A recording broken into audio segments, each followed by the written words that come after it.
Hi guys, this is Rubel from Rubel IT solution. আজকে কথা বলবো কিভাবে আপনারা আপওয়ার্কের কভার লেটারগুলো সুন্দরভাবে লিখবেন। কভার লেটার তো সবাই লিখতে পারে, কিন্তু কয়জনে বা জব উইন করে সেটা আমি আজকে দেখাবো। আপনারা খুব সুন্দর করে শর্ট যে কভার লেটারগুলো সেগুলো লিখতে পারবেন এবং জবগুলো উইন করতে পারবেন। ঠিক আছে, একটা জবের মধ্যে 50+ অ্যাপ্লাই করে আপওয়ার্কের মধ্যে, আমরা যেটা জানি। তো সেখানে কাজ তো 50 জন পায় না, কাজ শুধুমাত্র একজন অথবা দুইজন পায়। সেক্ষেত্রে তারা কি এমনটা লিখলো যে কাজ পেয়ে গেল। তো এটার একটা হিডেন ট্রিক্স আমি এই ভিডিওর মধ্যে বলে দেব, আপনারা শেষ পর্যন্ত দেখতে থাকুন। আশা করতেছি আপনারাও কাজ উইন করতে পারবেন। অনেকে টপ রেটেড ফ্রিল্যান্সারও আপওয়ার্কের মধ্যে আছে, যারা শুরুর দিকে কাজ পেয়েছে, কিন্তু আপওয়ার্কের মধ্যে বর্তমানে কভার লেটারের কারণে কাজ পাচ্ছে না।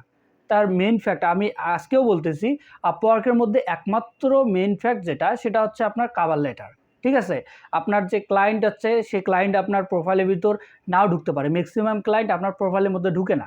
আপনি প্রোফাইলের মধ্যে কী লিখছেন, পোর্টফোলিওগুলো কীভাবে সাজাইছেন, সেগুলো কিন্তু সে ইন্টারেস্টেড না। তার ইন্টারেস্টেড একটা জিনিস, সেটা সে একটা কাজ করাবে, সেই কাজটা কোন পার্সনটা সুন্দরভাবে করতে পারবে এবং অন টাইম ডেলিভারি দিতে পারবে। ঠিক আছে, তো এক্ষেত্রে আপনি করবেন কি? এক্ষেত্রে করার জন্য আপনাকে শুধুমাত্র কভার লেটার দিকে ফোকাস রাখতে হবে এবং দ্বিতীয়ত হচ্ছে আপনাকে স্যাম্পলের দিকে ফোকাস রাখতে হবে। অনেক ক্লায়েন্ট আছে যারা কভার লেটারের মধ্যে বলে দেয় যে একটা কিওয়ার্ড দিল, ধরেন একটা কিওয়ার্ড লিখে দিল যে আপনি যদি এই কভার লেটারটা পড়ে থাকেন, তাহলে এই জব পোস্টটা পড়ে থাকেন, তাহলে কভার লেটারের উপরে বা নিচে ব্লু বা হচ্ছে গ্রিন বা হচ্ছে ডগ এরকম কিছু ওয়ার্ড দিয়ে দেয়। সেই ওয়ার্ডগুলো আপনাকে মেনশন করতে বলে। ঠিক আছে, আপনি যদি এগুলো মেনশন না করেন, তাহলে ক্লায়েন্ট বুঝে যায় যে এই ফ্রিল্যান্সারটা আমার জব পোস্টটা না পড়েই অ্যাপ্লাই করছে। সো আপনার যে কভার লেটারটা থাকবে, সেটা আপনার যে প্রপোজালটা থাকবে, সেটা ক্লায়েন্ট আর্কাইভ করে দেবে। তার মানে আপনি ফার্স্ট স্টেজে যেটা থাকলো সেটাতে ডিসকোয়ালিফাই হয়ে গেলে। দ্বিতীয় যে ভুলটা হচ্ছে অনেকেই করে, যে শুরুতেই গুণগান শুরু করে দেয় যে হাই ডিয়ার ক্লায়েন্ট বা হাই অমুক, আমি এই কাজটা হচ্ছে 5 বছর থেকে করতেছি, 10 বছর থেকে করতেছি, 500টা হচ্ছে জব করে ফেলছি, আমার প্রোফাইলের মধ্যে অনেকগুলো রিভিউ আছে। বন্ধুরা, এই কাজটি একদমই করতে যাবেন না। কারণ কি? কারণ হচ্ছে আপনার কত এক্সপিরিয়েন্স আছে, আপনি কতগুলো কাজ করছেন, সেটা কিন্তু ক্লায়েন্ট আপনাকে দেখতে আসেনি। ক্লায়েন্টের একমাত্র যে ফোকাস জিনিসটা, সেটা হচ্ছে সে একটা কাজ নিয়ে আসছে, একজনের দ্বারা কাজটা করায় নেবে। ঠিক আছে, মেন ফোকাস এটা। এখন আপনার কাজটা কিভাবে আপনি কভার লেটারটা এটাতে লিখবেন, আপনার যে এক্সপিরিয়েন্স আছে সেটাও কিন্তু লিখতে হবে। আমি বলতেছি না যে লিখতে হবে না, কিন্তু আপনার কভার লেটারটার একটু যে অর্ডারটা, লেখার যে সিস্টেমটা, সেটাকে একটু চেঞ্জ করতে হবে। শুরুতে আপনাকে গ্রিটিংস অথবা হাই বা যে কোনো কিছু হাই বা নাম ধরে আপনি শুরু করলেন। ঠিক আছে, আপনি ক্লায়েন্টের নাম কোথায় পাবেন? নাম জানার জন্য ক্লায়েন্ট যখন জব পোস্ট করে, তার নিচে যে ওয়ার্ক হিস্ট্রি দেয়া থাকে, সেখানে এর আগে যতগুলো ফ্রিল্যান্সার ওই ক্লায়েন্টের কাজ করেছে, তারা হচ্ছে রিভিউ দেওয়ার সময় অনেকেই নাম মেনশন করে দেয়।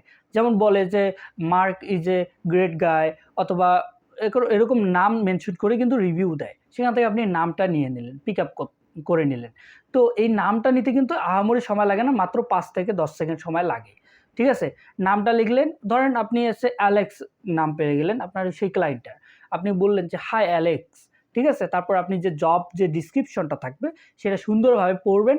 পড়ার পর ক্লায়েন্টের যে রিকোয়ারমেন্ট, ক্লায়েন্ট কী চায়, সেটা আপনি ভালো করে বুঝবেন।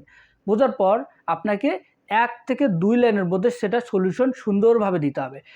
বলে দিবেন যে হাই অ্যালেক্স, আমি আপনার জব ডিসক্রিপশনটা পড়েছি এবং আপনার এই প্রবলেম আছে এবং এটা এভাবে সলিউশন করা যায়, যে কাজটা আমি অন্যদের তুলনায় অনেক সুন্দরভাবে করতে পারবো। ঠিক আছে, কখনোই বাংলাতে লিখবে না, এটাতে অবশ্যই ইংলিশে লিখতে হবে। লেখার পর আপনি নিচে দিয়ে দেবেন যে এই কাজটি করতে আমার এত সময় লাগবে, একটা সময় বলে দিবেন। ক্লায়েন্টের যদি রিকোয়ারমেন্ট হয় 24 ঘন্টা, আপনি যদি বুঝতে পারেন যে আপনি ক্লায়েন্টের কাজটা হচ্ছে 12 ঘন্টার মধ্যে করে দিতে পারবেন, সেটা মেনশন করে দেবেন। ঠিক আছে, আবার অনেক ক্লায়েন্ট আছে, আপনার ধরেন $100 একটা কাজ, সে প্রাইস দিয়ে রাখছে $5।